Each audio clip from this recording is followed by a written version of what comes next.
याच मुद्द्याच्या बाबत आणि साखरेच्या दरात वाढ झाल्याच्या मुद्द्यांवर आता राजकीय नेत्यांनी आपली प्रतिक्रिया दिली आहे. साखरेला बायपास करून इथेनॉल बनवण्याचं काम सुरू असल्याचं पालकमंत्री चंद्रशेखर बावनकुळे म्हणालेत, तर काँग्रेसचे आमदार नाना पटोले यांनी मात्र सरकारवर निशाणा साधलाय.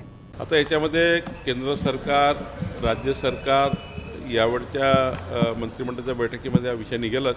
माननीय मुख्यमंत्र्यांनी लक्ष टाकलेलं आहे. निश्चित ते केंद्राशी बोलून जे काही स्टॉकची पोझिशन आहे किंवा जे काही तिथे साठा कमी जास्त असेल किंवा जे काही पुरवठ्यामध्ये काही परिस्थिती निर्माण झाली असेल त्यामुळं किंवा वेगवेगळ्या कारणामुळं आजकाल लोकांनी शुगर केन कारखान्यांनी साखर न बनवता डायरेक्ट इथेनॉलमध्ये सुद्धा मोठ्या प्रमाणावर पार्टिसिपेशन केलं आहे.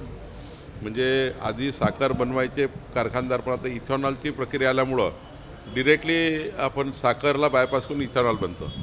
त्यामुळं मोठ्या प्रमाणावर साखर साठा किंवा साखर बनण्याची पद्धती कमी झाली असेल वगैरे असं काही जरा आम्हाला पूर्ण या ठिकाणी केंद्र राज्य सरकारचा समन्वय करून यातून मार्ग काढता येईल. आता महागाईची चर्चाच करायची नाही अशीच परिस्थिती आज भारतीय जनता पार्टी निर्माण करून ठेवलेली आहे. आणि म्हणून नकली देशप्रेम आणून वंदे मातरमवर चर्चा अशा पद्धतीचं हे भूमिका चाललेली आहे.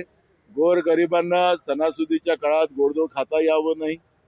आता तर त्याच्यामध्ये आपण पाहिलं, निर्मला सीतारामन म्हणतं की कांदे खायची गरज काय, आता ते उद्या म्हणतील की गोड खाण्याची गरज काय. अशा पद्धतीचं ते लोक या पद्धतीचं वक्तव्य ते करताना आपण पाहतोय.